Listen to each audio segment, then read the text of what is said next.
Ako nga pala si Maritoni, 30 anyos. Nito lang ay nakipag-live-in na ako sa boyfriend kong si Drew.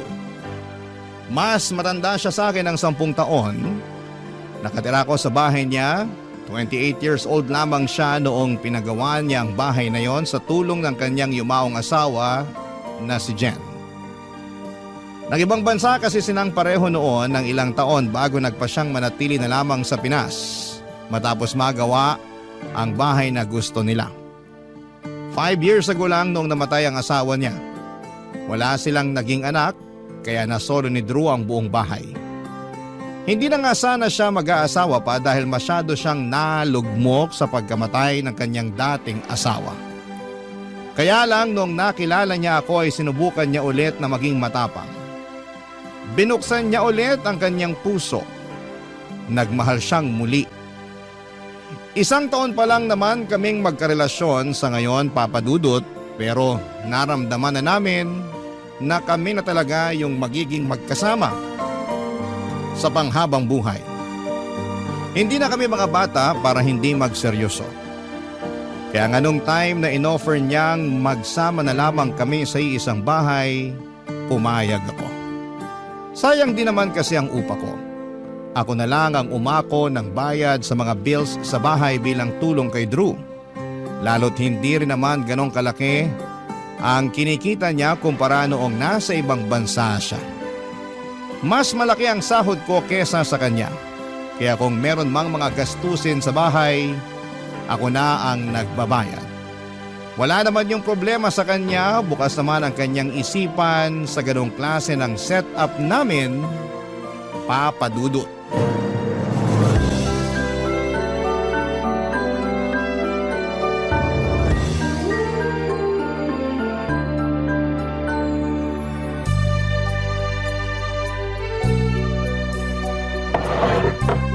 Alam mo, parang bibigay na tong isang upuan. Naparami ka lang ng kain, kaya gusto nang bumigay ng upuan na yan.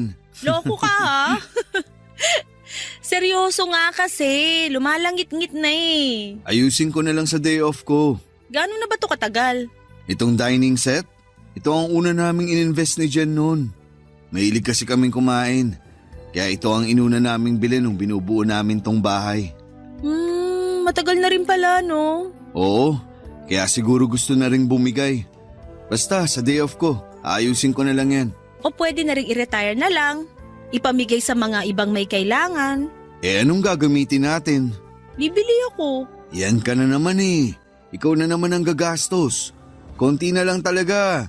Hindi ko na mararamdaman ang pagkalalaki ko. Uy, akala ko ba okay na tayo sa setup natin?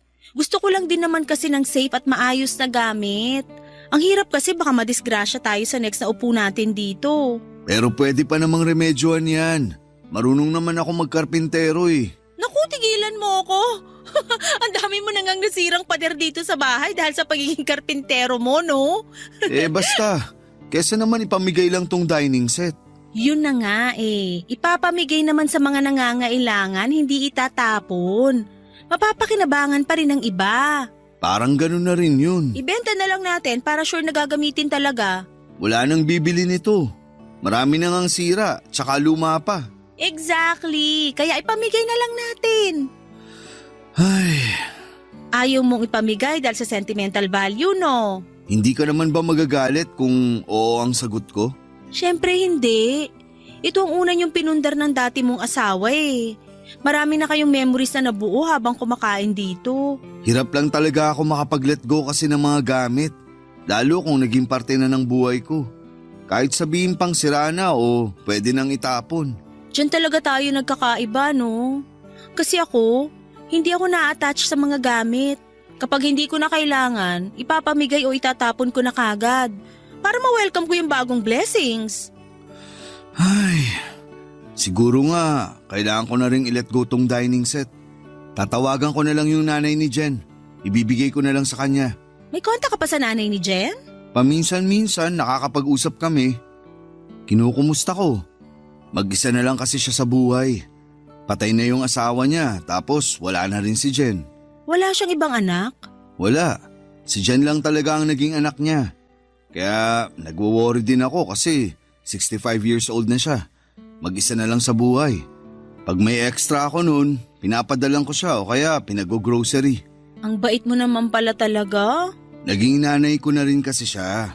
Alam mo namang ulila na ako sa mga magulang. Siya talaga ang nag-alaga sa amin ni Jen noon. Dito nga rin siya tumira dati. Oh, bakit siya umalis? Umalis lang after makremate si Jen. Sabi niya, hindi raw niya kayang tumira pa rito dahil naaalala lang niya ang anak niya. Dito nga sa dining area sila madalas tumatambay na mag-ina nun. Mahilig din kasi silang magluto at kumain. Ang dami na palang alaala ng dining set na to. Parang kahit ako, ayoko na rin tuloy ipamigay. Pero tama ka eh. Oras na rin para mag-let go. Tsaka mapapakinabangan naman ng nanay ni Jen to kung sakali. Ikaw, kung ano man ang maging desisyon mo. Teka, tatawagan ko lang siya para malaman na niya. Tsaka okay lang ba kung ipagbili ko na rin siya ng mga kailangan niya sa bahay?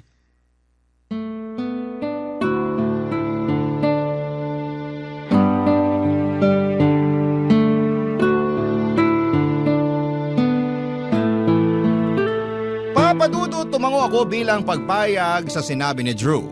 Hindi naman kasi problema kung mag-aabot siya sa nanay ng yumaon niyang asawa na si Jen. Kawawa rin naman kasi lalo't nalaman kong mag-isa na lamang pala niya sa buhay at isa ng senior citizen. Pagkatapos noon ay masayang kinuha ni Drew ang kanyang cellphone at tinawagan ang dati niyang biyanan. Nanay pa rin ang tawag ni Drew sa kanya at nakita ko talaga ang kakaibang saya sa mukha ni Drew nang makapag-usap silang dalawa. Doon ko naramdaman na talagang nanay ang turing na niya sa dati niyang biyanan. Masaya na rin ako, Papa Dudut, pagkatapos ng tawag na yon ay lumapit sa aking muli si Drew para sabihin na payag ng kunin ng nanay ni Jen ng dining set. At lalabas din daw sila para makapag-grocery na rin. Inalo ko na rin si Drew na idala niya sa bahay ang nanay ni Jen para makapag-salo-salo naman kami. Natuwa lalo si Drew at tinawagan muli ang nanay ni Jen. Pagkatapos noon ay in-schedule na nila ang pagsundo sa kanya ni Drew. Sinabi nito na pwede siya sa katapusan ng buwan. Isasabay na lang din daw niya ang pagkuha sa dining set noon at sa pag-grocery. At nang matapos muli ang kanilang usapan, niyakap ako ni Drew at nagpasalamat dahil naging mabuti ako sa dati niyang biyanan, ang nanay ni Jen. At nang sumapit ang katapusan ng buwan ay doon na kami nagkaharap ng nanay ni Jen. Sinundo siya ni Drew sa bahay nito at napag-usapan na manananghalian muna sa bahay bago sila pupunta sa grocery store para bumili ng kailangan nito, Papa Dudut.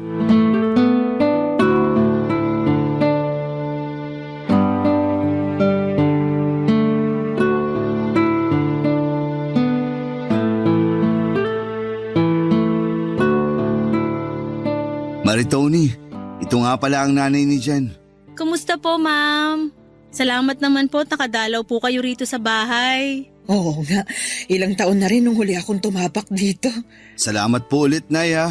Namiss ko kayo. Namiss din naman kita, anak. Kayo ni Jen.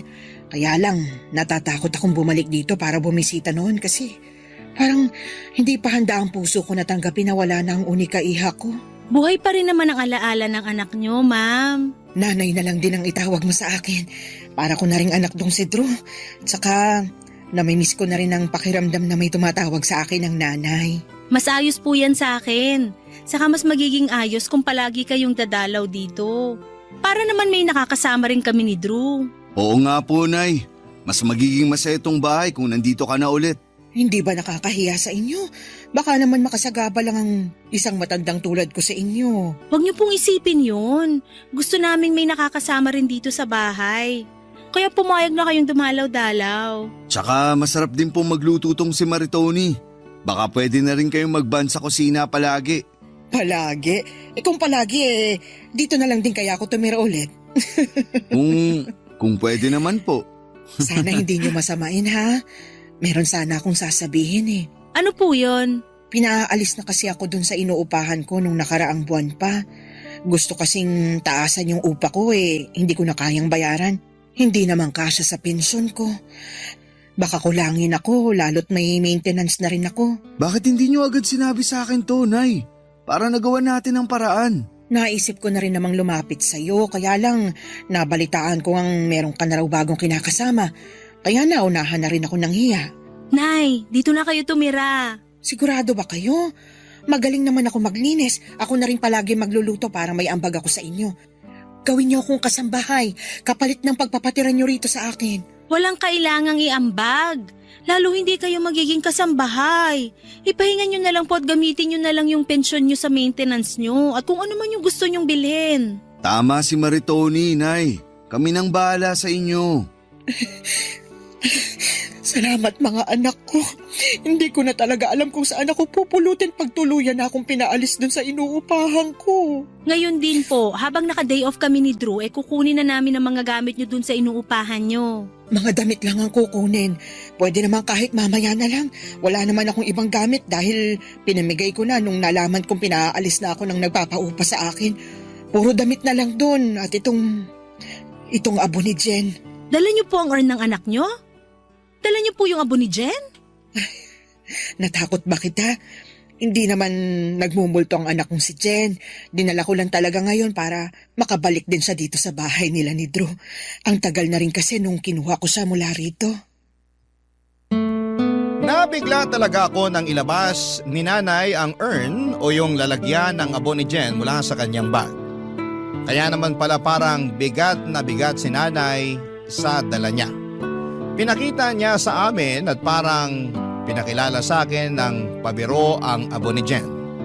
Si Drew naman ay nagulat din.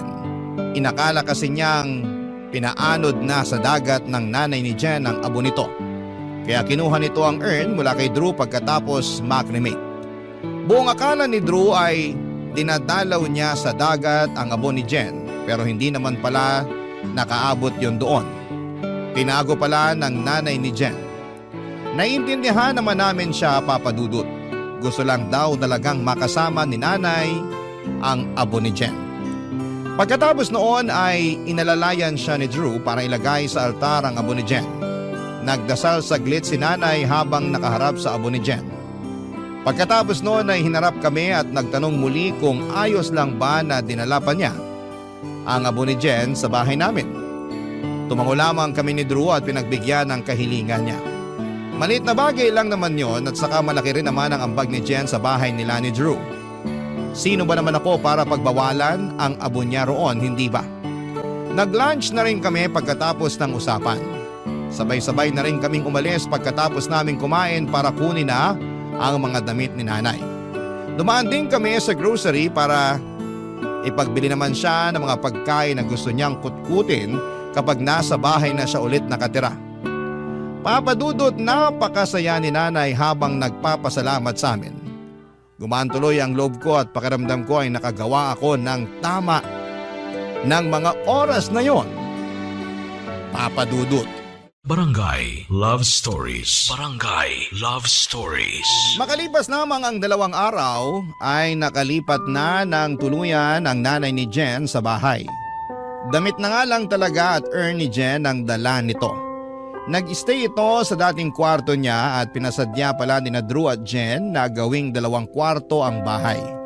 Ang isang kwarto ay para kina Drew at Jen at ang isa naman ay para kay nanay. Kung sakali man na nagkaroon ng anak si na Drew at Jen noon ay hahatiin na lamang ang kwartong yon. Di hamak pala na mas malaki ang kwarto ni nanay kesa kina Drew at Jen. Nung umalis doon si nanay, ginawa na lang tambakan ni Drew na mga lumang gamit yon. Ako nga ang naglinis noon. Ako na rin ang nagpamigay ng mga gamit na nakatambak doon dahil hindi naman daw gagamitin pa ni Drew ang mga yon. Hindi lang niya maasikaso talaga. Mula nang tumirang muli si nanay sa bahay ay lagi itong nagpapasalamat sa akin. Paulit-ulit niyang sinasabi na hindi lahat ay tulad ko na bukas ang isipan at malambot ang puso para sa katulad niya. Dahil doon ay mas lalo akong napalapit sa kanya. Para natuloy akong nagkaroon ng nanay, lagi kaming magkasama sa bahay lalo't WFH naman ako. Marami siyang naituro sa akin, para mas maging masinob at magaling sa bahay. Kaya lang sa pagtagal ay meron na akong napapansin sa kanyang mga ugali na parang ang hirap nangang tansyahin. Tulad na lamang sa mga gawaing kusina. Nung una mahinahon at mabait pa siya sa pagsama sa akin sa pagluluto at sa ibang gawain sa kusina. Pero nang tumagal, parang nararamdaman kong iba na, Papa Dudut.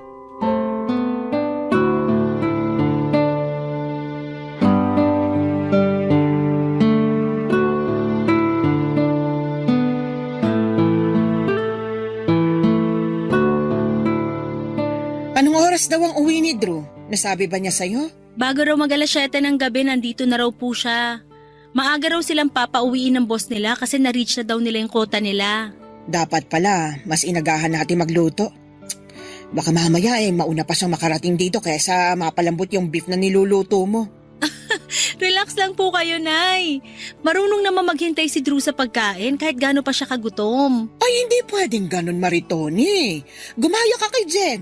Dapat minu-minuto nagpapa-update siya kay Drew sa oras ng uwi niya para nakahanda na yung ulam pagpasok pa lang ni Drew ng bahay. Okay nga lang po, Nay. Relax lang po kayo. Ganun na sistema namin ni Drew dito sa bahay. Saka madalas pagka-uwi niya, naliligo muna siya at may kinakalikot sa mga inuuwi niyang gamit. Kaya hindi rin siya naiinip. Mas maganda kasi yung sistema nila ni Jen sa bahay noon. Yun lang naman ang totoo. Medyo matatagalan lang siguro ng konti pa para mapalambot tong beef. Dito po talaga ako hirap palagi eh. Ano po kaya ang dapat gawin? Mahina yung apoy o palakasin pa? Dapat kasi ang ginawa mo, binabaran mo ng baking soda yung beef bago mo niluto. Yun ang sikreto sa pagpapalambot ng karne na yan. Pwede po pala yun? Akala ko kasi dapat pukpukin ng tenderizer yung beef tapos dapat manipis yung hiwa. Mali ka na naman. Hindi uobra yan kung walang baking soda. Kami mismo ni Jen subok na yon. Kaya paborito ni Drew ang mga niluluto ni Jen na beef noon kasi malambot. Hindi na pahirapan pa sa pagnguya. Sayang at wala na rito si Jen ngayon. Kasi po sa pagkakaalam ko nakakabawas ng lasa yung baking soda kapag hinalo sa pagluluto ng beef eh. Nasasayang lang yung ginamit na pang-marinate. Di ibabad mo ng 20 minutes sa baking soda tapos hugasan mo. Kung maaga ka lang kasi nag-prepare ng beef, nagawa mo pa sana ng maayos to. Wala. Mas inuna mo yung makipag-video call kay Drew at manood ng TV. Hindi ganyan si Jen. Hanggat hindi natatapos ang mga gawaing bahay, hindi siya magre-relax. Hindi manonood ng TV o hindi magse-selfie. Si Drew naman po kasi yung gustong makipag-video call sa akin kasi nasistress siya sa work kanina. At gusto niya makita ako para mawala raw yung pagod niya. Alam mo ang solusyon para mawala ang pagod at stress niya? Masahe. Pero mukhang hindi mo alam yon. Napansin ko sa mga kamay mo masyadong manipis sa mga daliri mo. Hindi pang masahe. Masakit ang hagod ng mga ganyang kamay. Hindi gaya nung kay Jen.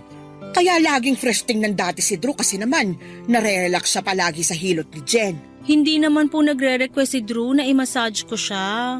Paano? Alam niyang hindi ka marunong at hindi magandang mga kamay mo para pang masahe. Ano na po kaya sa tingin niyo yung pwedeng remedyo dito sa beef? Pahinaan ng apoy o palakasan? Wala ka nang pwedeng maging remedyo dyan.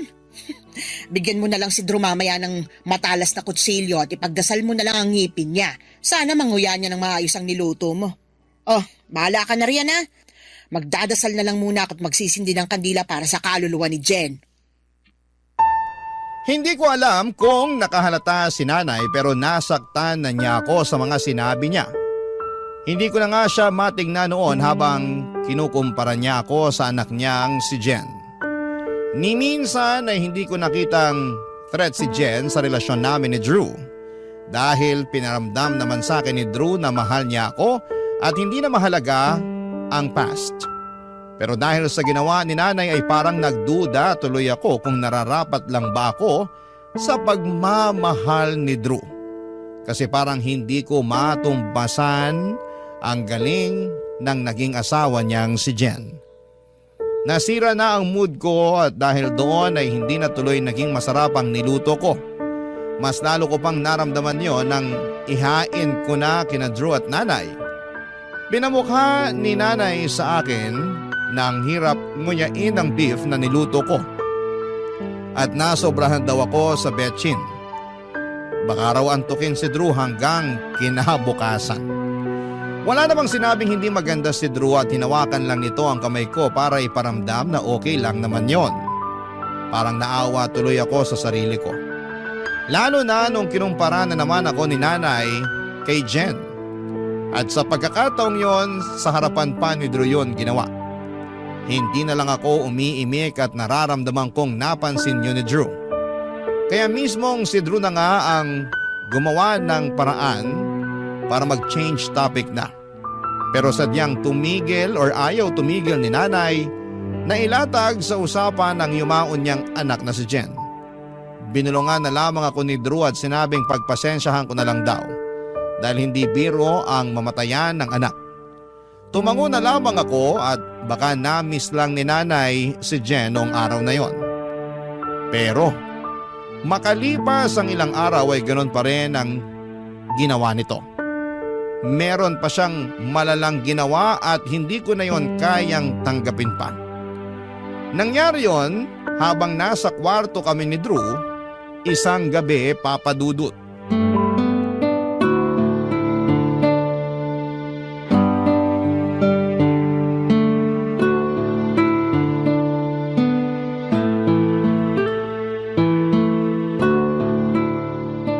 Alam mo, hindi na tayo nakakapag out of town. Naging busy na rin kasi tayo pareho sa mga trabaho natin. Tsaka nag-a-adjust pa tayo sa paglipat ni nanay dito. Oo nga eh. Kailan kaya tayo pwedeng mag-out of town? Namimiss ko ng bumiyahe. Puro na lang MRT yung biyahe ko. Pwede siguro sa katapusan. Long weekend yun. Ayan, sige. Saan naman kaya tayo? Hindi pa tayo nakakapag-ikot sa Pampanga. Alam mo, merong sinabi sa akin yung katrabaho ko na meron daw bahay doon na nagluluto ng mga sinaunang putahe ng mga Kapampangan. Sa Mexico, Pampanga raw yun eh. Ay, nabalitaan ko nga yan. Gusto ko rin makatikim ng cookies ng patron saint nila na si San Nicolas de Tolentino. Patron saint ng mga bata, baker, mga may sakit at kalamidad. Alam ko yan. Pande San Nicolas ang tawag sa cookies na yun. Sige, bumili tayo para ipasalubong sa mga kaibigan natin at kay nanay. Naisip ko nga pwede rin nating ibenta yun dito sa Manila. Patok yun sigurado. Hindi na ako makapaghintay. Feeling ko parang mag-honeymoon ulit tayo noon. Bakit kasi hihintayin pa natin na mag-out of town para makapag-honeymoon ulit tayo?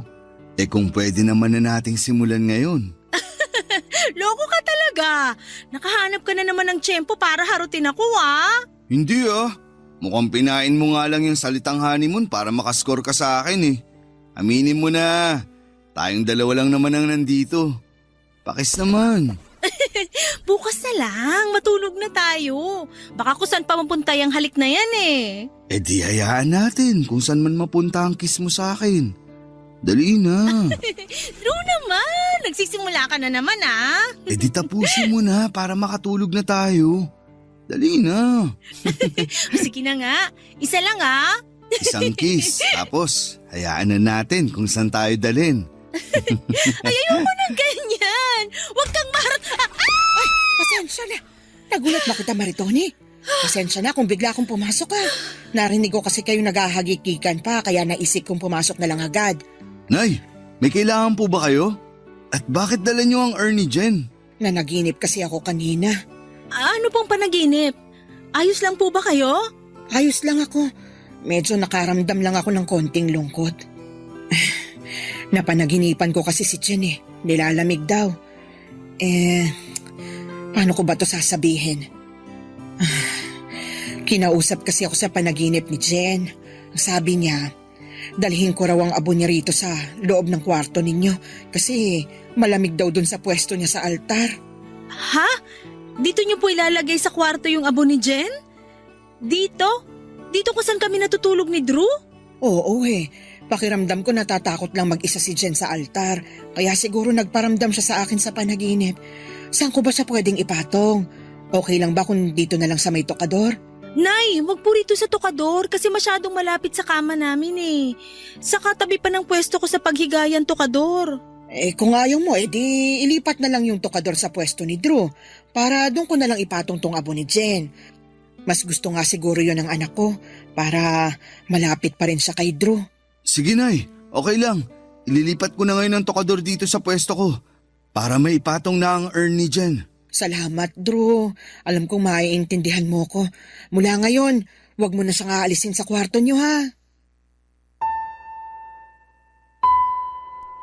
Papadudot tumango lamang si Drew at mabilis na sinunod ang gusto ng nanay ni Jen na ilipat malapit sa kanyang pwesto ang tokador para maipatong doon ang abo ni Jen. Hindi na ako nakapagsalita pa. Hindi ako komportable sa ginawa nila at hindi man lang nila tinanong sa akin kung ayos lang ba yun. Ano kaya ang mararamdaman nila kung sa kanila ko yun gawin? Nakakasama ng loob pero ano ba ang laban ko? Kinasal siya kay Jen at kahit patay na si Jen, alam kong mantsado pa rin siya sa buhay ni Drew. Lalo't andon si nanay na hindi nagawang patahimikin pa ang ala-ala ni Jen at ng relasyon nila ni Drew noon. Nang makita na ni nanay na pinatong na nga ni Drew ang urn ni Jen sa tukador ay saka pa lang ito lumabas. Nagpaalam na ito kay Drew pero sa akin ay hindi. Ni hindi nga niya ako tinignan. Sinubukang makipaglambing ang muli ni Drew sa akin pero nawala na ako ng gana.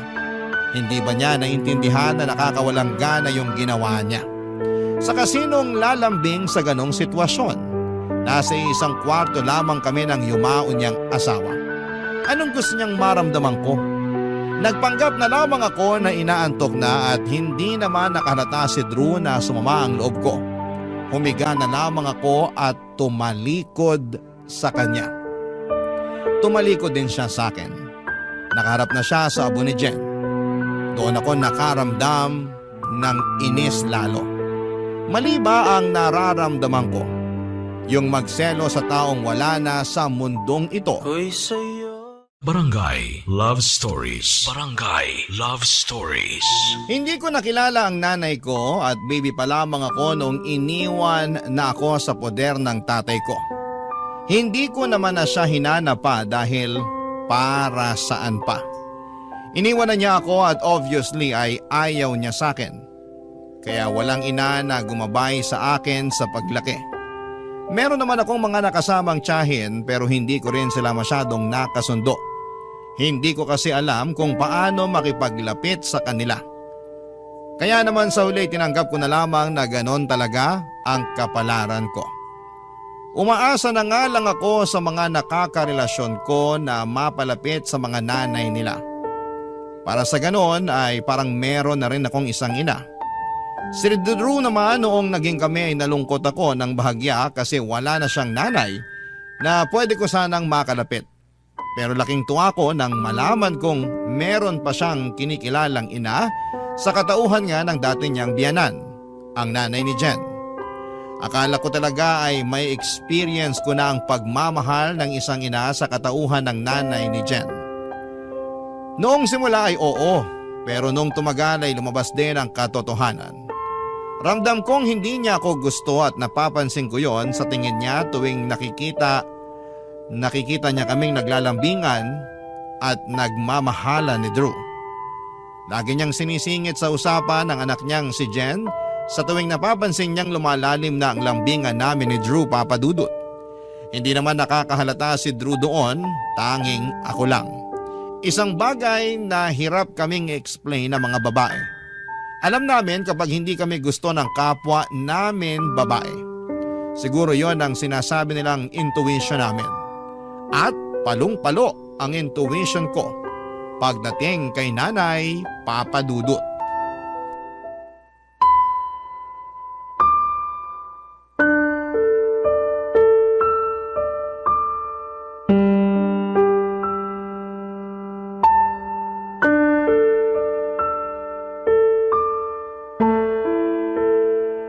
Drew, pwede ba tayong mag-usap? Oo naman. May problema ba? Parang balisa ka ha. Hindi ko na kasi matiis to eh. Kailangan ko nang sabihin sa'yo bago pa ako sumabog. Mukhang seryoso to ah. Ano ba yun? Kinabahan naman ako bigla. Si nanay kasi eh. Anong nangyari kay nanay? Asan siya? Kumalma ka. Walang nangyaring masama sa kanya. Eh ano pala? Ay, alam ko mas matagal mo na siyang kakilala kaysa sa akin. Pero kasi, paano ba to? Huwag mo mamasamain yung sasabihin ko ha.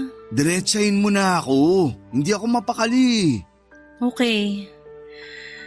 Ay, nararamdaman ko kasi na hindi ako gusto ni nanay. Ha? Saan naman galing yan? Sa tuwing wala ka kasi, lagi niya akong pinagdadabugan.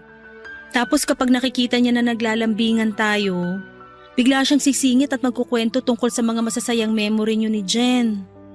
Hanggang sa bigla ka na lang titigil sa paglalambing sa akin. Tapos matutuwa ka na sa usapan niya ni nanay tungkol sa mga alaala ni Jen. Uy, wag mong sabihin nagsiselos ka kay Jen. Ayoko sana. Pero yun na kasi yung nararamdaman ko, lalo tuwing pinapamukha sa akin ni nanay na mas magaling si Jen sa kusina. Mas magaling si Jen sa pag-aalaga sa'yo. Mas maganda at mas sexy si Jen kesa sa akin. Puro na lang si Jen. Paano naman ako? Para akong laging nakikipagkumpetensya sa patay. Ayun na nga eh. Patay na si Jen. Tsaka hindi naman siya kalaban eh. I'm sure kung nasan man siya ngayon, masaya na siya para sa atin. Siguro oo. Masaya na si Jen para sa atin. Pero yung nanay niya, hindi pa. Guni-guni mo lang yan. Napapraning ka lang masyado. Huwag mo na kasing isipin yun. Tsaka mukha namang gusto ka ni nanay. Paano mo masasabi na gusto niya ako buong araw wala ka rito? Kung alam mo lang kung paano niya ako kausapin palagi kapag wala ka. Ano bang gusto mong mangyari? Kung pwede sana wag na lang siyang tumira rito. Ha? Hindi naman pwede yun, Maritoni. Bahay pa rin to ni Jen. May karapatan pa rin si nanay dito. Tsaka matanda na si nanay. Alam nga namang hayaan natin siyang mag-isa na lang. Sabi ko nga sa'yo, parang ako na lang ang pamilya niya. Kung matitiran lang, ako na maghahanap ng mauupahan niya. Wala na siyang kapasidad para umupa. Maawa ka naman sa pensyon niya. Maganda kung magagamit na lang niya yon para sa ibang kailangan niya. Ako naman magbabayad ng upa niya. Basta wag lang siya rito. Maritoni! Parang naririnig ko kayo nagtatalo ah. Ayos lang ba kayo? Hindi ako sanay na nakakarinig ng away dito sa bahay. Lalo na nung nabubuhay pang anak kong si Jen. Hindi kasi mahilig makipagtalo ang anak kong yun. Yun ang tamang pag-uugali ng isang babae. May pinag-uusapan lang po kami, Nay. Hindi naman kami nagtatalo ni Maritoni. Iba kasi ang dinig ko mula ron sa kusina eh. Matalas ang tenga ko kahit na may edad na ako. Parang ang narinig kong pinag-uusapan niyo ako eh. Tama ba ako? Nay, ayaw niyo ba talaga kay Maritoni? Drew! Sabi ko na nga ba eh. May problema ka talaga sa akin, Maritoni. Hayaan niyo, aalis na lang ako rito. Makikituloy muna ako sa barangay hall. Maaawa naman siguro sila sa katulad kong senior, hindi ba? Iiwan ko muna ang mga gamit ko rito hanggat hindi pa ako nakakahanap ng aampon sa akin. Pero kukunin ko ang abo ni Jen dahil ayaw kong pati ang anak ko maging dahilan ng away niyong dalawa. Nanlaki ang mga mata ko nang bigla akong isumbong ni Drew kay nanay. Lalo na noong umiyak na si nanay at kinonsensya na ako. Nilapitan siya ni Drew para iyakapin. Ako naman ay parang nanigas lamang sa sulok. Hindi ko alam kung ano ang sasabihin, kung ano ang gagawin. Gusto kong maging tapat kay nanay, sabihin sa kanya na hindi ako komportable sa ginagawa niyang pagkukumpara sa akin sa anak niyang si Jen na matagal nang namayapa. Pero ng mga oras na yon, parang wala akong nagawa. Nakatingin lamang ako sa kanila ni Drew at pilit na pinapakalma ni Drew si nanay. Lalo na noong nagtatangka na itong kunin ang urn ni Jen sa kwarto namin. Ilang beses sinabi ni Drew na hindi siya pwedeng umalis sa bahay dahil pamilya na ang turing sa kanya ni Drew. Doon lang kumalma si nanay. Pagkatapos noon ay ilang beses akong tinignan ng matalim ni nanay. Ganon ang tingin niya sa akin kapag hindi nakatingin si Drew. Parang kontrabida sa isang teleserye na hindi magpapahuli sa bida. Mula noon ay mas gumaspang na ang ugali ni nanay sa akin. Lagi na lamang akong nangangamba tuwing naiiwan kaming dalawa sa bahay at wala si Drew. Doon mas lumalakas sa mga parinig niya at minsan ay kinukuha niya ang Ernie Jen sa kwarto at kinakausap. Nagsusumbong na inaaway daw siya sa bahay nila. Bahay nila. Yun ang lagi niyang sinasabi. Oo at wala akong ambag doon. Oo at alam kong sina Drew at Jen ang nagpagawa ng bahay. Pero masakit lang kasi sa pakiramdam na para akong outsider sa loob ng bahay na yon, Papa Dudut.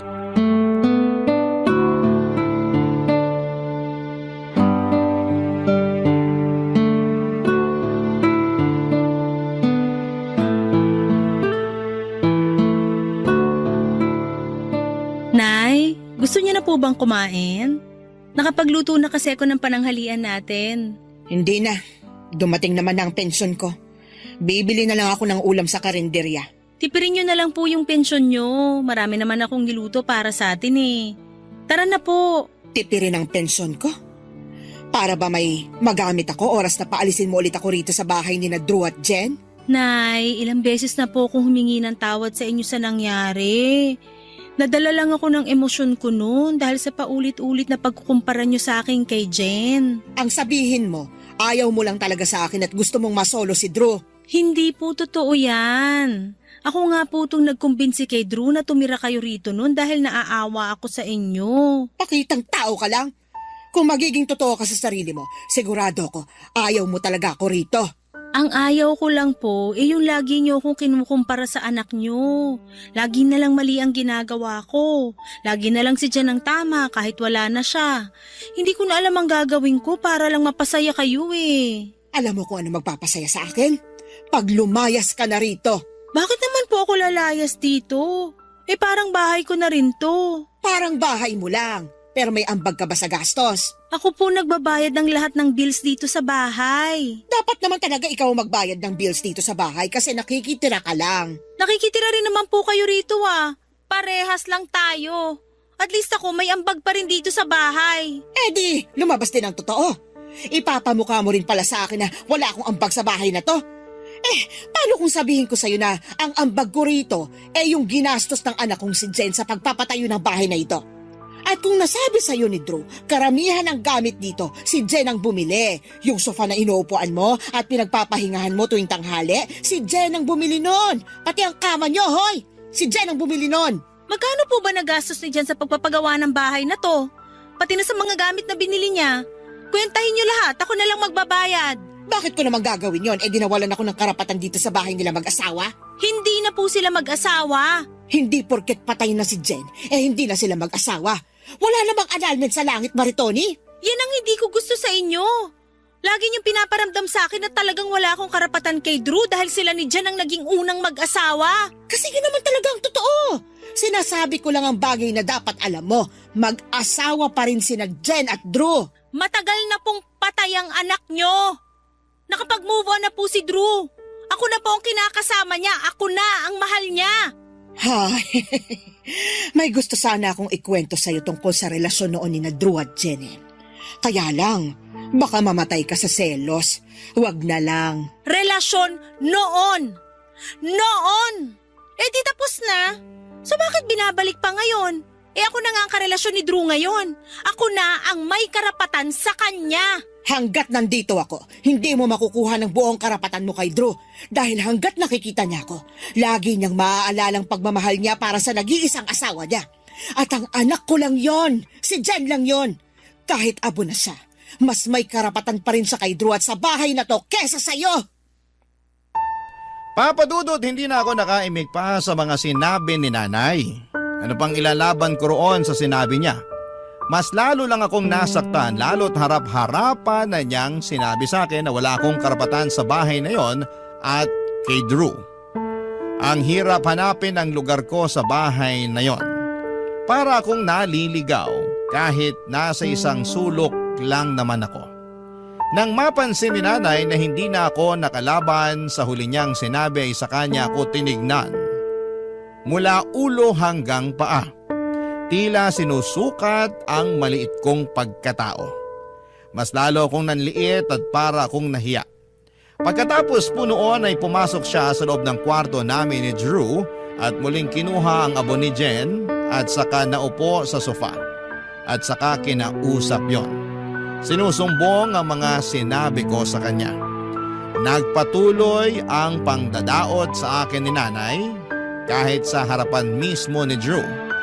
Ginagawa pa rin niya. Wala na siyang patawad. Nahalata na rin yun ni Drew pero para hindi na lumalapa ay sinabi na lang niya sa akin na pagpasensyahan ko na lamang si nanay. Ano pa bang magagawa ko roon? Akala ko dahil napansin na ni Drew ang ginagawa ni nanay sa akin ay kakampihan na niya ako o i-validate ang nararamdaman ko. Pero hindi pa rin pala. Mas lalo ako nawala ng lugar, hindi lang sa bahay na yon kundi pati na rin sa buhay ni Drew. Mga kabarangay, hihilingin ko sana ang tulong ninyo. Ano ba ang pwede kong gawin sa sitwasyon ko? Aalis na lang ba ako sa bahay na yon? Naguguluhan na kasi ako, sana'y matulungan ninyo ako. Maraming salamat po. Ang inyong forever kapuso at kabarangay, Maritoni. Kumusta po kayo? Kung ako po ang tatanungin ninyo ay masaya ako ngayon, kaya ako nagpadala ng sulat sa inyo. Masaya dahil naalis na sa puso ko ang isang butas na matagal ko nang dinadala. Isang butas na nagbigay sa akin ng labis na pangungulila at kalungkutan. Ngayon ay napuna na ang butas na yon pero ang kapalit nito ay isang probation mula sa korte dahil sa isang kasalanang ginawa ko. Habang sinusulat ko ang sulat na ito ay kakatapos ko lamang sa probation na ipinataw sa akin matapos akong makagawa ng isang krimen. Pero bago ko ikwento sa inyo ang buong detalye ay nais ko munang magpakilala. Tawagin niyo na lamang po ako sa pangalang Glory, 28 years old. Lumaki ako sa isang mahirap at malaking pamilya. Siyam kaming magkakapatid, Papa Dudut. Panglima ako at katulad ng mga kapatid ko ay wala rin akong tinapos. Hanggang grade 6 lang ako noon. Street sweeper lang kasi ang nanay ko samantalang basurero naman ang tatay ko. Kaya wala sa priority nila ang edukasyon. Sa aming siyam, 2 lang ang nakapagtapos. Ang panganay na anak na maaga ring nagkapamilya at ang pangalawang anak na kinalimutan na kami simula noong nagkaroon siya ng maayos na buhay. At para makatulong sa mga magulang ay naging taga-silbi ako sa isang karinderya. 14 years old lamang ako noon pero batak na ang katawan ko sa mga mabibigat na trabaho. Maghapon akong naguhugas ng mga pinggan at pinaglutuan. Ako rin ang nagsisilbing serbedora na taga-abot ng pagkain sa mga customers at tagalinis ng kanilang pinagkainan. Sa paglipas ng panahon, ay unti-unti akong natutong magluto hanggang sa naging tagaluto na rin ako sa karinderyang yon, Papa Dudut.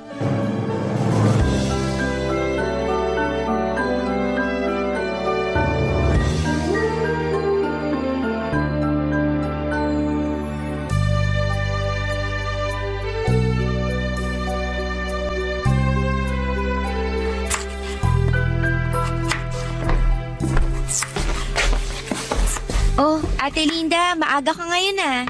Maaga ako nagising eh. Wala naman ako magawa sa bahay kaya dumiretso na ako rito para makasimula na sa trabaho. Mukhang ang marami ka nang natapos. Ano bang kailangan mo? Ituloy mo na lang nahiwain yung baboy pang Bicol Express. Nasimulan ko na yan. Okay, sige. Mabuti ka pa, nakatulog ng maayos. Samantalang ako, 2 oras lang yata tulog ko eh. Bakit naman? 10:00 ba namang umuwi si tatay? Lasing na lasing. Nagkalat na naman? As usual. Ako na naman yung naglinis sa bahay tapos pagkatapos nun, kakapikit ko pa lang, nag-alarm na yung cellphone ko. Kailan ba kasi matatauhan yung tatay niyo? Nakakaloka naman. Hindi na magbabago yun. Alak na yung tubig niya eh. Ang hirap ng ganyan. Kaya siguro dumami kayo magkakapatid kasi gabi-gabing lasing yung tatay niyo. Buti nga kamo, hindi na nasundan yung bunso namin. Ay, hindi mo lang sure. Wag naman sana. Ano yun, kukumpletuhin nila yung 10 mga daliri? Hindi na nga kami kasya sa bahay eh. Ay, kapag ako yumaman, aalis din talaga ako sa bahay. Ang tanong, yayaman ka ba? Sa sinasahod natin araw-araw kahit magtrabaho ka pa buong buhay mo, patay ka na, di ka pa rin yumayaman. Malay mo naman, makapulot ako ng milyones dyan o di kaya manalo ako sa loto. Sa malas mong yan, sa tingin mo, makakatsamba ka ng ganon? Hindi ka nga tumataya sa loto eh. Kung sa bagay, pinanganak nga pala ako sa mahirap na pamilya. Nagkaroon pa ako ng tatay na lasinggero, tapos binigyan ako ng 8 kapatid.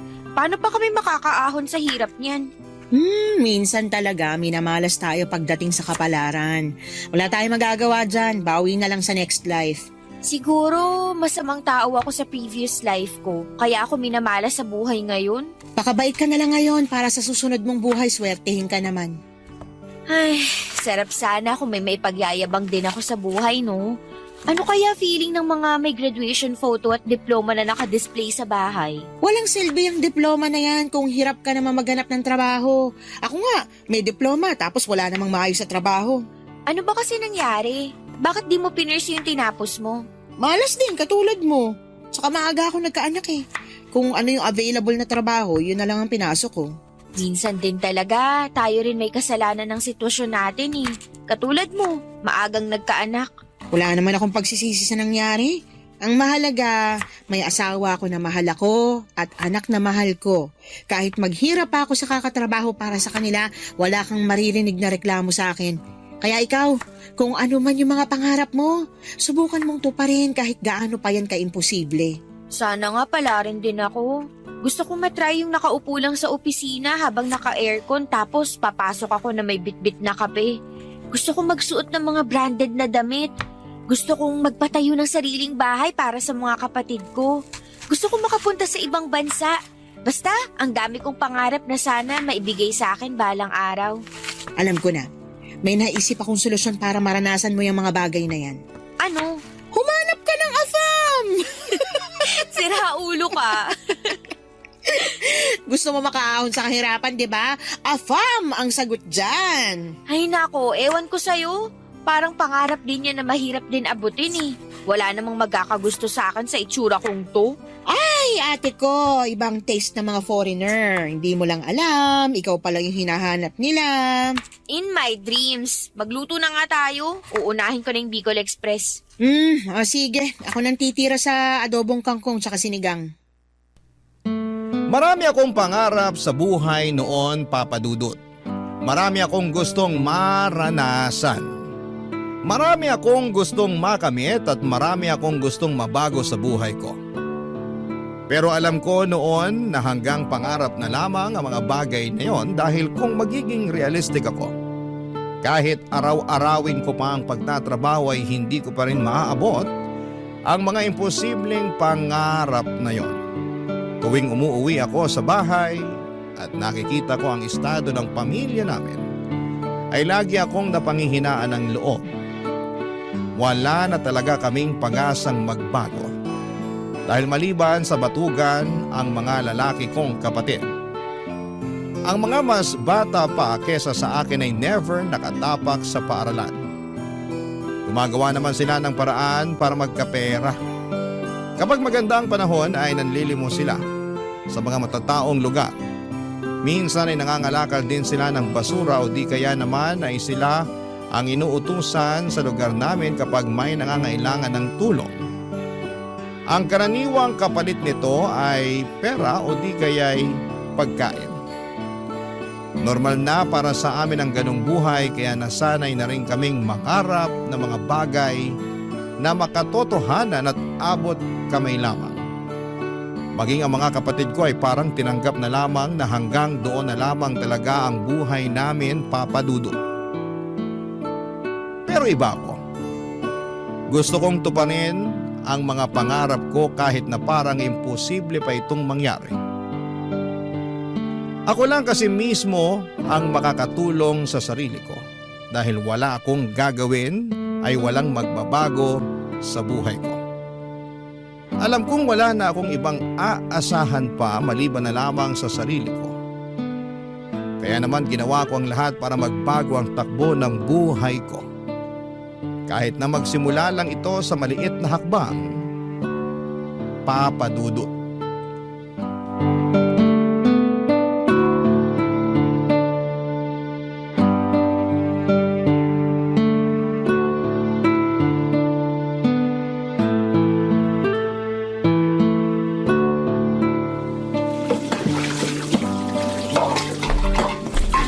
Glory, tapos ka na ba sa paghuhugas dyan para makapagsara na tayo? Malapit na, mga kutsara at mangkok na lang. Tulungan na kita dyan para matapos na. Gusto ko nang umuwi eh. Naantok na ako. Sige, ikaw na lang magbanlaw ng mga to. Ilang taong ka na ba ulit? 18, bakit? Ayaw mo ba mag-aral ulit? Bata ka pa eh. Sayang naman kung hindi mo may pagpapatuloy yung pag-aaral mo. Sa ganitong edad, itabi mo ako sa mga grade 7, baka mapagkamalan pa nila akong teacher. Hindi, pwede ka mag-TESDA. Total 18 ka na. Pasok ka na sa criteria. Marunong ka namang magluto. Magkukari ka. May NC2 na yun. Pwede mong magamit para makapag-abroad. Wala talaga akong pambayad sa pag-aaral ko, te. Libre ang TESDA, ano ka ba? Anong libre? Walang libre sa edukasyon ngayon. Oo, siguro wala silang tuition fee. Pero may mga babayaran pa rin yan. Tapos yung pamasahe ko papapunta para mag-aral. Kung titigil ako sa trabaho, saan ako kukuha ng allowance? Pag-ipunan mo o di kaya magpatulong ka sa mga kapatid mo nakapagtapos. Di ba may dalawa kang kapatid na nakagraduate ng college? Meron, pero yung isa may sarili ng pamilya. Ayoko namang pahirapan pa yung buhay ng kapatid kong yun kasi pati naman sila naghihirap din eh. Yung isa naman, hindi ko alam. Wala na kaming balita sa kanya. Ano ba kasi nangyari sa kapatid mong yon? Ay nako, ate, sobrang lala. Hindi ko makakalimutan yung moment na yun sa buhay ko kasi first time na may lumaban kay tatay noon. Ikwento mo sa akin dali. Ganito kasi yun. Di ba alam mo naman si tatay?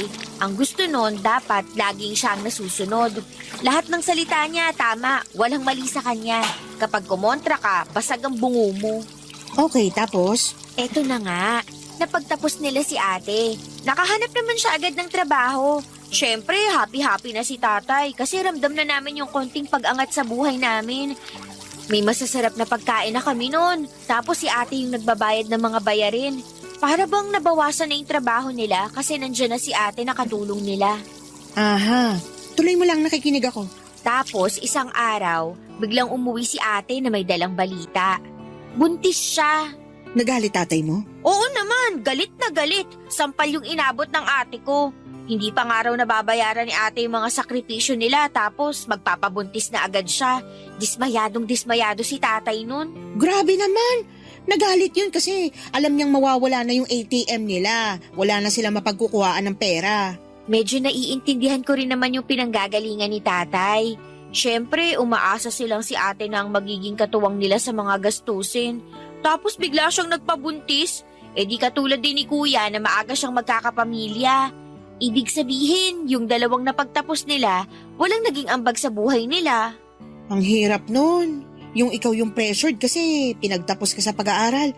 Nag-i-expect sila na may kapalit yung mga bagay na yun na kung tutuusin, hindi naman dapat ganun. Siyempre, pinaglaban ni ate yung sarili niya. Sawa na raw siya sa mga pananakit ni tatay. At hindi raw lahat ng credit na kina tatay kasi marami ring sakripisyo si ate para matapos niyang pag-aaral niya. Marami siyang sideline na pinasok. Naging working student siya. O, tapos ano nangyari sa kapatid mo? O yun, pinalayas siya ni tatay. Simula noon, hindi na namin siya nakita.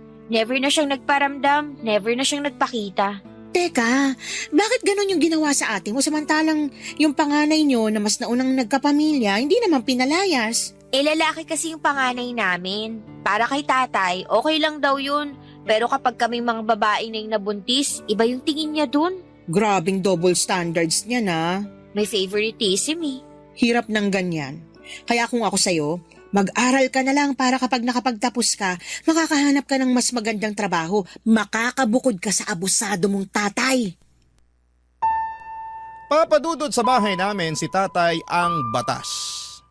Lahat ay kailangang sumunod sa gusto niya kahit pa mali ito. Kung hindi kami susunod ay bugbog lang ang mapapala namin mula sa kanya.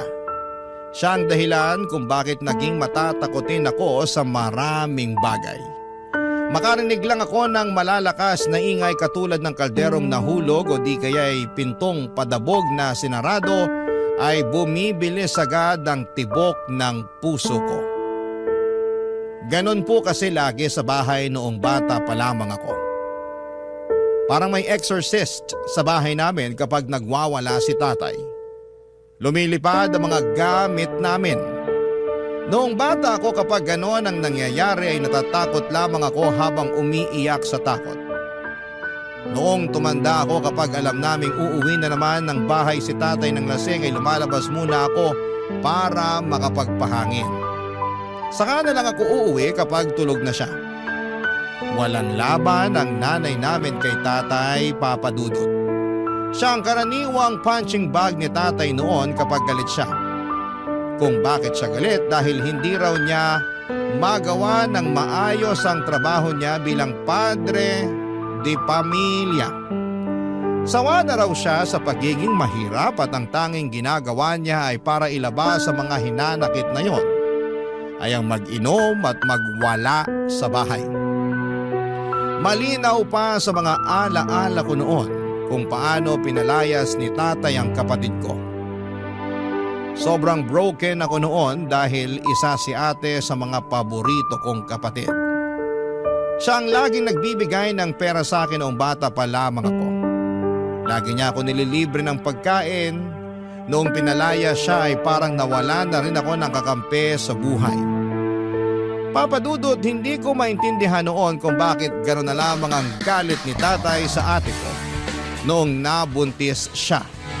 Pero noong lumaki ako ay gets ko na ang lahat, lalo na noong ako na rin mismo ang umuwi sa bahay na may dalang balita. Papa Dudut. Barangay Love Stories. Barangay Love Stories. May boyfriend ako noon, Papa Dudut. Nagtatrabaho siya bilang isang mekaniko. Katulad ko ay hindi na rin siya nag-aaral. High school lang ang tinapos nito, 16 years old lamang siya noon, samantalang ako naman ay 18 years old. Una ko siyang nakita noong kumain sila ng mga katrabaho niya sa karinderya namin. Sa sumunod na araw ay pasara na kami noong humabol siya para kumain. Dahil maraming natirang ulam noong araw na yon ay nagboluntaryo akong pagsilbihan na lamang muna siya dahil alam kong madadatnan ko na naman si tatay sa bahay ng lasing. Pinauna ko na noon si Ate Linda at ako na ang nagsarado ng karinderya. Habang kumakain, nagkwentuhan kami tungkol sa buhay-buhay. Wala na siyang magulang at ang nagpalaki sa kanya ay ang tito niya na siyang nagmamay-ari ng maliit na auto repair shop sa lugar namin. Simula noon ay sa karinderya na siya araw-araw na kumakain. Mabilis na gumaan ang loob ko sa kanya dahil lagi niya akong kinukumusta noon, Papa Dudut. First time ko lang magkaroon ng kakilalang tao na concern sa kapakanan ko. Never akong tinanong ng mga magulang at kapatid ko kung kumusta ako. Tanging siya lang ang nangungumusta sa akin. Kalauna niligawan niya ako at sinagot ko naman siya, Papa Dudut. Ang boyfriend ko na ang naging takbuhan ko kapag puno ako ng problema. Kapag masyadong makalat ang pag-iisip ko, pumupunta ako sa bahay nila para magkaroon ng kasangga. Naging tago ang relasyon namin ng boyfriend ko, Papa Dudut. Alam ko kasi na kapag nalaman ni tatay na may boyfriend ako ay magagalit siya. Ganon kasi ang nangyari sa pang-anim kong kapatid. Noong nalaman niyang may boyfriend ito ay binugbog niya hindi lang ang kapatid ko kundi pati na rin ang boyfriend nito. Tumagal ang relasyon namin ng 7 buwan hanggang sa isang araw, napansin ko, Papa Dudut, na unti-unting may pagbabago sa katawan ko.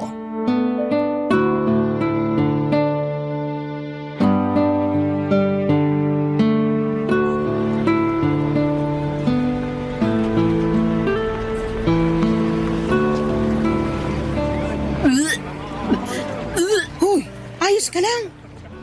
Oo, nasusuka lang ako sa amoy ng patis. Ang tagal mo na nagtatrabaho dito. Ngayon ka pa masusuka sa amoy ng patis? Tsaka patis lang yan. Ewan ko ba, bigla na lang naging sensitive yung pang-amoy ko. Yung mga malalakas ang amoy, bagoong, pabango, pati amoy ng sigarilyo.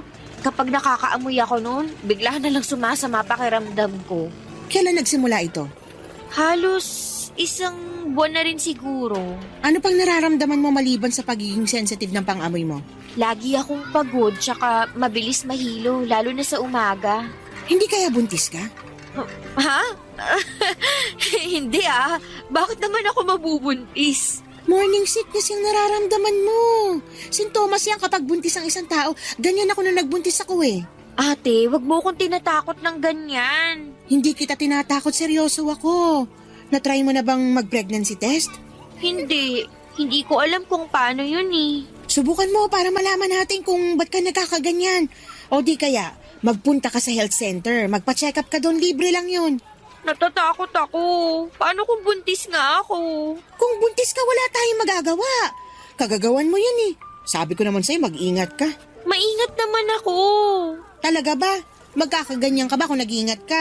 Ay naku, Glory, ang bata mo pa para magkaroon ng anak. 19 ka pa lang, di ba?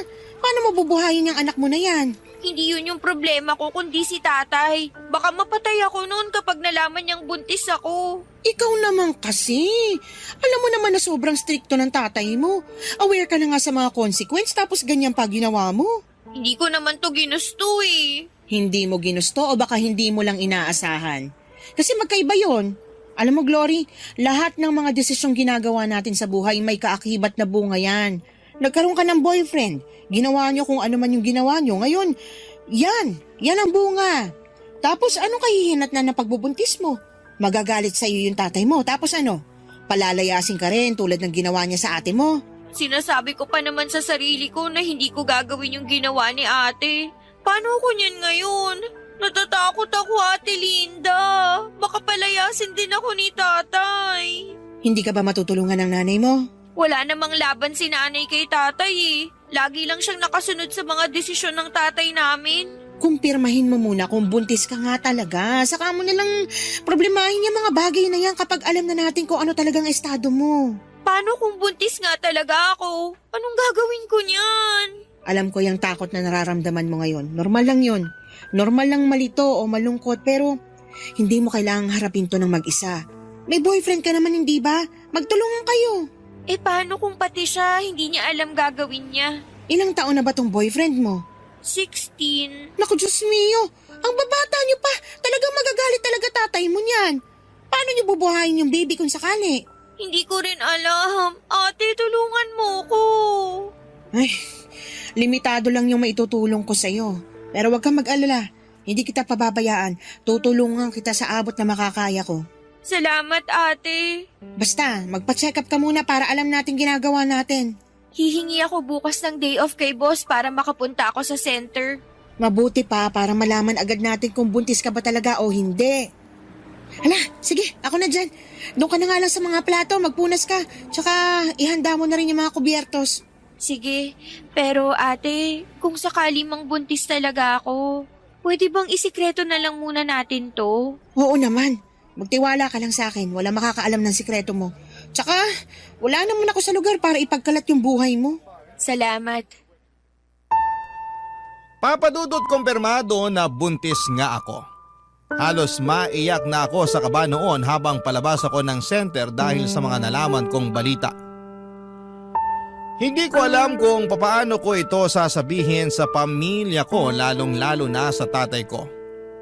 Ayokong matulad sa ate ko na napalayas at naging mapag-isa sa buhay. Hindi kasi ako katulad ng ate ko na madiskarte. Kapag ako ang pinalayas, wala akong ibang matutuluyan. Wala rin naman akong gaanong kaibigan na matatakbuhan maliban sa boyfriend ko. Pagkatapos kong magpa-check up sa health center ay dumiretso ako sa boyfriend ko.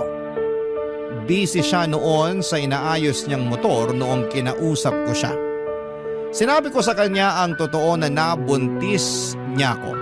Kitang-kita ko sa mga mata niya ang magkahalong dismaya at takot. Hindi niya inaasahan ang balitang yon, papadudot. Doon din ay inamin niya sa akin na hindi raw niya kayang buhayin ang bata. Hindi pa raw siya ready na maging ama dahil masyado pa siyang bata. Hindi nagtagal ay unti-unting nagbago ang ugali ng boyfriend ko sa akin. Palagi na niya akong iniiwasan. Ayaw niyang makipagkita sa akin at kapag magkasama naman kami ay ayaw niyang pinag-uusapan namin ang tungkol sa baby. Hindi nagtagal ay hindi na nagparamdam pa sa akin ang boyfriend ko. Noong oras ding yon ay parang gumuho ang mundo ko. Ang inaasahan kong kakampi sa mga problemang kinakaharap ko ay bigla na lamang akong iniwanan. Ibig sabihin noon ay mag-isa na naman akong haharapin ang mga pagsubok na ito. Totoo nga na wala akong ibang maaasahan kundi ang sarili ko lamang dahil sa dinadala kong problema ay hindi na ako nakapag-concentrate sa trabaho ko at agad yung napansin ni Ate Linda, Papa Dudut.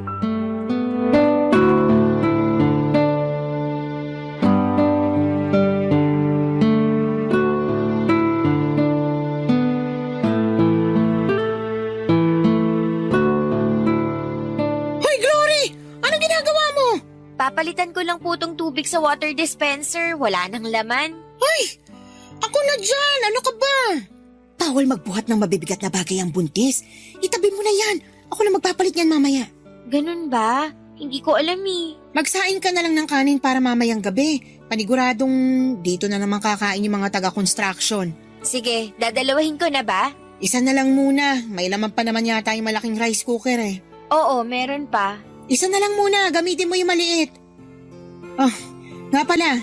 Wala na ba talagang paramdam yung boyfriend mo? Wala na. Parang di na ako kilala nung taong yun eh. Bata pa kasi kaya walang pananagutan. Pero dahil siya ang ama, nasa batas yan na dapat suportahan niya yung bata ano man ang mangyari. Hindi naman ata nasusunod yung batas na yan eh. Kaya maraming lalaki dyan na anak ng anak tapos kayang iwan yung mga anak nila kasi wala namang nangyayari dyan sa child support na yan. Sa bagay, totoo naman. Sa bahay niyo, wala naman silang napapansin tungkol sa'yo. Wala. Ganun kami sa bahay eh. Walang pansinan kaya mahihirapan silang malaman na buntis ako. Hindi nga nila ako makumusta eh. Di madali lang pala itago yung tiyan mo kung sakali. Kaso, ang problema ko kapag nanganak na ako, paano natin itatago yung bata? Yun ang totoong problema. Willing naman akong kupkupin kayo ng anak mo kung sakali pero pansamantala lang yun. Ipalaglag ko na lang kaya to hanggat maaga pa. Hoy, gusto mo bang mapunta sa impyerno? Tsaka, illegal ang abortion dito sa Pilipinas, makukulong ka niyan. Mas gugustuhin ko na lang makulong kaysa harapin ko yung tatay ko kapag nalaman niya yung totoo. At least sa kulungan, libre ang tirahan at pagkain dun. Ay, nahihibang ka na talaga. Hindi talaga ako nagbibiro. Hindi mo nga pwedeng gawin yun. Papatay ka ng tao dahil lang sa takot mo sa tatay mo. Hindi ko alam. Siguro natatakot lang ako na baka wala akong mapuntahan kapag pinalayas ako sa bahay. Ganito na lang, may naisip ako. Ano? Ipaampun mo yung bata. Marami mag-asawa dyan na naghahanap ng batang aampunin. Mas maganda yun kasi hindi mo lang bibigyan ng chance yung bata na mabuhay. Mabibigyan mo rin siya ng mas maayos na pamilya. Kanino ko naman siya ipapaampon? May alam akong kumadrona na may kontak sa mga taong naghahanap ng maaampun na anak. Gusto mo bang kausapin ko siya? Sige, mas maganda yun. Ipapaampon ko na lang yung bata. Pero sigurado ka na ba dyan? Sigurado kang hindi mo ito pagsisisihan sa huli? Hindi, sigurado na ako. Nasasabi mo lang yan kasi hindi mo pa totally nararamdaman yung bata dyan sa tiyan mo. Pero once na nagkaroon na kayo ng koneksyon ng bata, tapos kapag naipanganak mo na siya, iba na yung feeling na mararamdaman mo. Baka malaki yung chance na magbago pa yung isip mo. Hindi na magbabago ang pasya ko. Desidido na ako. Ipapaampon ko yung bata. Tama yung sinabi mo. Mas magandang solusyon yun kasi mapupunta siya sa taong kaya siyang alagaan. Kesa naman maiwan siya sa akin, hindi ko siya kayang buhayin. May 9 na buwan ka pa para pag-isipan yung desisyon mo. Huwag ka masyadong magpadalos-dalos. Tandaan mo ha, minsan ka nang nagkamali dahil sa mga desisyong hindi mo pinag-iisipan ng maayos. Basta, kung ano man yung mangyari, sure ka na may kakilala kang pwedeng umampun sa anak ko? Madali na lang yun. Ang problemahin mo na lang muna sa ngayon, yung maitago mo ng maayos yung bata sa tiyan mo para hindi ka mahuli. Madali lang niya maitago sa ngayon dahil maliit pa pero paano kapag lumaki na yan? May plano na ako para dyan. Tsaka marami akong bilbil, hindi ito mahahalata. Basta kapag nagka-bookingan, nandito lang ako na pwede mong takbuhan ha? Salamat. Kung wala ka, hindi ko na talaga alam ang gagawin ko. Para na rin kitang kapatid eh. Sa tagal natin magkasama dito sa karinderya, wala na yun sa akin. Hala, magsaing ka na. Napakwento na naman tayo dito nang wala sa oras. Heto na, magsasaing na. Ganon na nga ang ginawa ko, Papa Dudut. Hanggat maaari ay umiwas ako sa bahay para hindi nila mahalata ang paglaki ng tiyan ko. Mabuti na lang at medyo malaki rin ako ng panahong yon, kaya pwede kong irason na taba lang ang dahilan kung bakit malaki ang tiyan ko. Mas dinamihan ko rin ang pagkain ko para mas lalo pang lumaki ang katawan ko at masabayan nito ang paglaki ng tiyan ko. Bumili rin ako ng malalaking damit sa ukayan para maitago ko ang pagbubuntis ko. Kapag naman nasa bahay ako ay lagi akong mapag-isa sa kwarto o di kaya ay tumatambay ako sa labas at saka na lamang uuwi kapag patulog na ang mga kamag-anak ko. Sa kabutihang palad na itago ko naman ang pagbubuntis ko ng maayos. Walang nakaalam sa sitwasyon ko noon maliban sa boyfriend ko at si Ate Linda. Noong naglibor ako sa kalagitnaan ng gabi ay tiniis ko noon ang sakit. Gusto ko mang sumigaw. Sa sakit na nararamdaman ko ay hindi ko magawa dahil baka magtaka ang mga kasama ko sa bahay. Buong magdamag ay sinikap kong itago ang nararamdaman ko. Kinakausap ko pa si Baby na huwag munang lumabas at antayin na lamang niya na mag-umaga. Nakinig naman si Baby noong lumiwanag na ay agad akong lumabas ng bahay bago pa magising sina tatay. Tinawagan ko si Ate Linda para kontakin ang kakilala niyang komadrona. Pagdating ko sa bahay nila ay nakahanda na ang lahat. Doon ko pinanganak ang baby ko, Papa Dudut. Barangay Love Stories. Barangay Love Stories. Saglit ko lang nakapiling ang anak ko, Papa Dudut. At yon ay noong pinadede ko siya pagkalabas niya sa akin. Pagkatapos noon ay inihiwalay na nila sa akin ang bata para hindi na raw ako magkaroon ng koneksyon sa kanya. Baka raw kasi magbago pa ang isipan ko na ipaampon ito kapag nahagkan ko na ang baby ko na karaniwang nangyayari sa mga inang may bagong silang na sanggol. Bago kinuha sa akin ang anak ko ay napansin ko na may balat ito sa mukha niya sa ilalim ng kanyang kanang mata. Itim ito at mapusyaw na parang mapa ng Palawan. Napanaginipan ko pa yon noong nakatulog ako pagkatapos kong manganak. Pagkagising ko ay wala na sa bahay nila si Ate Linda at ang baby. Ang sabi sa akin, agad daw nilang tinawagan ang mag-asawang gustong umampon sa anak ko. Pagkarating nila ay inuuwi na nila ito kapalit ang paunang bayad sa bata. Saka ko na lang daw makukuha ang kalahati ng bayad kapag legal na nilang naampon si baby. Hindi ko alam pero nakaramdam ako ng kaunting kalungkutan noong nalaman kong wala na ang baby ko. Matagal ko pong inihanda ang sarili ko para sa bagay na yon dahil yun naman talaga ang plano. Pero iba pala ang feeling kapag nangyari na ito. 9 na buwan ko ring nakasama ang baby ko at ngayong wala na siya sa piling ko ay para bang napakalaki ng nawala sa akin. Simula noong araw na yon ay hindi na nawala sa puso ko ang lungkot na nararamdaman ko, Papa Dudut.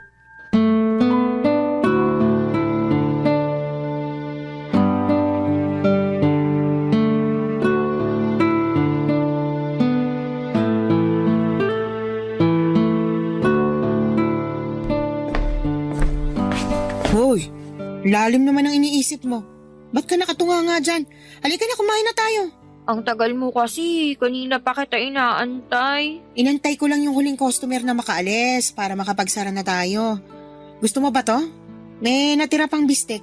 Sa'yo na lang yan. Alam kong paborito mo yan eh. Okay na ako dito sa adobo. O sige, ikaw bahala. Kumusta na kaya yung baby ko? Ba't mo naman iniisip yan ngayon? Wala lang, curious lang ako. Sigurado kung nasa maayos ng kalagayan yung anak mo ngayon. Nakita mo yung umampon sa baby ko? Oo, sinamahan ko yung kumadrona nung sinundo nila yung baby. Alam mo ba kung anong pangalan nila? Hindi ko na tinanong, tsaka hindi mo rin naman pwedeng malaman yung pagkakakilanlan nila eh. Bakit naman? Sa pagkakaalam ko, may confidentiality pagdating sa ganyan. Kung tama ako, close adoption yung mangyayari. Closed adoption? Ano namang ibig sabihin nun? Closed adoption ang tawag kapag ayaw makipagkilala ng adoptive parents sa biological parents. Pero bakit naman? Ewan ko, for privacy siguro. Tsaka baka natatakot sila na baka isang araw, bigla ka na lang magpakita sa pintuan nila para kunin yung anak mo. Pero legal naman yung pag-ampon nila eh. Kapag natapos na yun, wala na akong magagawa kahit gusto ko pang kunin yung anak ko. Kasi kapag natapos na yung adoption process, wala na akong karapatan sa bata. Totoo naman yun, pero irespeto na lang din natin yung gusto ng adoptive parents. Tandaan mo, sila ang nagligtas sa'yo mula sa problema mo. Nakatulong din naman ako sa problema nila eh. Nagkaroon sila ng anak dahil sa akin. Ayun nga, so pareho na kayong walang problema. Pareho na dapat kayong mag-move on. Ewan ko, para kasing ang bigat sa dibdib. Parang ang laki ng kasalanang ginawa ko. Para naman sa ikabubuti yung mag-ina yung ginawa mo. Bakit? Nagsisisi ka na ba sa ginawa mo? Sabi ko naman kasi sa'yo napag-isipan mo yung mabuti. Hindi naman ako nagsisisi, pero may konting panghihinayang lang ako nararamdaman. Nakakalungkot lang na sa ganun na uwi yung lahat. Hindi ako namatayan, pero ganito pala yung mawalan ng anak. Siguro, iniisip mo ngayon na wala akong pake sa bata kasi ang bilis kong nag-decide na ipaampon siya. Hindi naman ganun yung iniisip ko sa'yo. Wala ka lang talaga kasing choice. Saglit ko lang siya nahawakan, pero parang ang tagal na naming nagkasama. Siyempre, 9 na buwan mo siyang kinarga. Kahit papaano, nagkaroon na kayo ng koneksyong dalawa. Alam mo, noon, kapag malungkot ako at mag-isa, yung baby sa tiyan ko yung kinakausap ko. Siya yung tanging kasama ko sa mga oras na kailangan ko ng suporta. Kung dumating lang sana siya kung kailan ready na ako, na kaya ko nang ipaglaban ang sarili ko, siguro hindi ako mawawala ng anak. Kaso ang aga niyang dumating eh. Matuto ka na lang sa nangyari. Wala man lang kaming picture sa isa't isa. Ang bilis din kasi ng mga pangyayari. Nung nanganak ka, tinawagan na agad nung kumadrona yung mag-asawa. Pero siguro, mas makakabuti na rin yun para mabilis ako makalimot kung sakali. Tama, mas maganda nga yun. Alam mo, ate, kung hindi nawalay sa akin yung anak ko, siguro papangalanan ko siyang Elias. Uy, in fairness, ang ganda ng pangalan na yan. Ano kayong pangalan binigay nila sa anak ko? Ay naku, Glory, kung ganyan laging tumatakbo sa isip mo, hindi mo magagawang mag-move on. Palayain mo na yung anak mo. Patawarin mo na yung puso mo sa nangyari para sa ganun makapagsimula ka na ulit. Ang hirap. Alam mo, kumain na lang tayo para makauwi na rin tayo. Gusto ko nang humilata. Feeling ko, kailangan mo lang ng tulog para mawala na yung bumabagabag sa isip mo. Papadudot ng anak ako ng walang nakakaalam maliban kay Ate Linda. Ang sekreto namin yon ay naitago namin ang mahabang panahon. Mabilis na dumaan ang mga taon at kahit nawala man sa isipan ko ang tungkol sa anak ko ay nanatili pa rin siya sa puso ko. Kahit na taon na ang lumipas ay hindi pa rin nawala ang butas sa puso ko. Pakiramdam ko ay hindi ako buo dahil alam kong may kulang sa akin. May lagi akong hinahanap na hindi ko mawari kung ano. May mga pagkakataon noon tuwing dapit hapon at papalubog na ang araw. O di kaya ay tuwing gabi kapag tahimik na ang paligid ay nakakaramdam ako ng labis na kalungkutan at pagkalumbay. Noong mga panahong yon ay hindi ko alam kung ano ang rason kung bakit ako nakakaramdam ng ganon. Dala-dala ko ang emosyong yon hanggang sa tumanda na ako, Papadudot. Noong mga panahong yon ay wala na ako sa karinderya at bumukod na rin ako mula sa mga magulang ko. Nagtatrabaho na ako noon bilang tindera ng milk tea at shawarma sa tapat ng isang eskwelahan. Katulad ng buhay ko noon, nanatili akong mahirap. Ang mga pangarap ko noong bata ko ay nanatili na lamang na pangarap. Alam kong hindi ko na maaabot ang mga bagay na yon at tanggap ko na kung anuman ang buhay na meron ako. 7 buwan pa lang ako sa trabaho ko noon nung isang grupo ng kabataan ang tumambay sa shop namin. Isa sa mga batang nakaagaw ng pansin ko dahil sa balat nito sa mukha. Katulad ito ng balat ng baby ko. Parang mapa ng Palawan. Parang nakaramdam ako ng lukso ng dugo noong time na yon. Bumilis ang tibok ng puso ko at parang naging emosyonal ako. Kamukha niyang ex-boyfriend ko mula sa mata at hugis ng kanyang ulo at kuhang-kuha niya ang mukha nito. Hindi man ako sigurado pero alam kong siya yung anak na ipinaampun ko, Papa Dudut.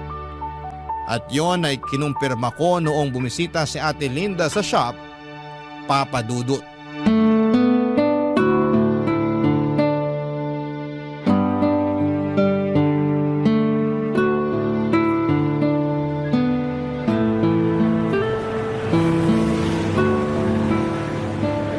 Kumusta naman ang babaita?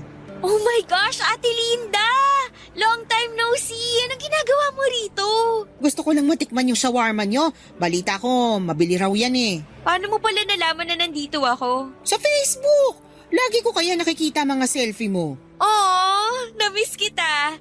Wait lang, igagawa kita ng bestseller namin dito. Libre kita. Ayun no, yan ang gusto ko. Mabilis lang ba yan? Mabilis lang to. Maupo ka muna dyan. O sige. So, kumusta ka na? Eto, medyo umayos-ayos naman ang buhay ko. Hindi na katulad ng dati na hirap pagdating sa pera. Sana all, may asawang promoted. Congrats pala. Nakita ko yun sa FB post mo. Hey, salamat. Eh ikaw naman, single ka pa rin ba hanggang ngayon? Oo, patuloy pa rin sa paghabol ng pangarap kahit mukhang mahirap nang abutin. Naku, ikaw pa. Kayang-kaya mo yan. Heto na yung merienda mo. Tikman mo, masarap yan. Salamat. Alam mo ate, may kukwento ako sa'yo.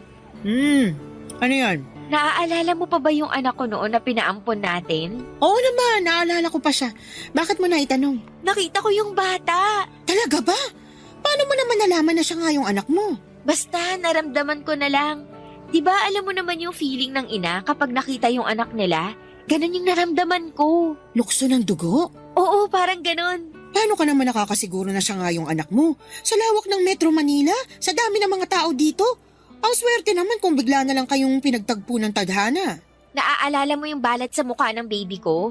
Ganon na ganon yung balat ng batang nakita ko. Nakausap ko siya isang beses. 9 years old na raw siya. Sakto yun sa edad ng baby na pinanganak ko noon. Wala ka pa ring pruweba na yun nga yung anak mo. Meron. Siya mismo nagkwento sa akin na hindi siya totoong anak ng mga magulang niya. Ganon daw ka-honest yung mga magulang niya sa kanya, kaya habang bata pa, inamin na nila yung totoo. At paano mo naman nalaman yung mga bagay na yan? May tiwala sa akin yung bata. Sukoy ko kaya silang magkakaibigan dito. Nako, Glory ha, hindi ko gusto kung saan papunta tong usapan na ito. Bakit naman? Masaya lang ako na makita yung anak ko na nasa mabuti siyang kalagayan. O tapos, kung anak mo talaga siya, anong gagawin mo ngayon? Hindi ba dapat nakalimutan mo na siya ngayon? Hindi mo na dapat siya iniisip kasi iba na yung mga magulang niya, hindi na ikaw. Oo, alam ko. Pero gets mo naman ako, di ba? Ina ka rin at walang inang makakalimot sa anak niya. Pero iba kasi yung sitwasyon mo. Kahit ano pa yung sitwasyon ko, anak ko pa rin siya. Hindi naman siguro masama na makapiling ko siya kahit ilang saglit lang. Huwag mong sabihin sa akin magpapakilala ka sa kanya bilang totoo niyang ina. Hindi, syempre hindi ko naman gagawin yun. Pero parang may rason eh kung bakit kami pinagtagpo. Baka ito na yung chance ko. Chance na ano? Chance na bumawi sa kanya. Kaya hindi ko na palalampasin tong chance na to. Ay, tigilan mo nga ako sa mga chance na yan. Matagal ka nang nawalan ng chance sa anak mo. Huwag ka nang gumawa ng gulo. Ay kung ako sa'yo, kalimutan mo na yung anak mo. Mag-move on ka na, Glory. Ano ibig sabihin ng buntong hiningang yan? Wala. Tama ka. Tama lahat ng mga sinabi mo. Pero nandito na siya eh. Abot kamay ko na siya. Ay bahala ka. Basta pinagsabihan na kita ha. Huwag kang gumawa ng ikakapahamak mo. Huwag kang mag-alala. Wala akong gagawing masama. Papadudot naging regular customer ko ang mga batang tinutukoy ko. Tuwing nakikita ko sila ay sumasaya ang puso ko at gumagaan ang loob ko. Isang hapon habang uwian na ang mga bata ay dumaan sa shop ang bata para bumili ng milk tea niya. Noong oras na yon ay isang ideyang pumasok sa isipan ko. Inimbitahan ko siya na maglaro sa parke at nabanggit kasi niya na never pa siyang nakakapunta sa park dahil sobrang busy ng mga magulang nito para ipasyal siya. Pumayag ang bata na sumama sa akin at iniwan ko ang shop sa katrabaho ko at sumaglit kami sa pinakamalapit na parke. Pagkatapos maglaro ay nagpunta kami sa isang fast food at binili ko siya ng ice cream. Isang bagay na malimit din daw ibigay sa kanya ng mga magulang niya. Halos 3 oras din kaming nagkasama, Papa Dudut, at sa mga oras na yon ay napakasaya ng puso ko.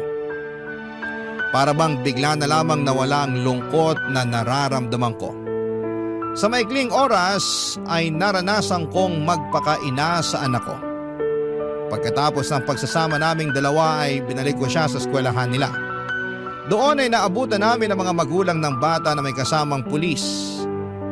Binalik ko sa kanila ang bata at nag-explain kung ano ang nangyari.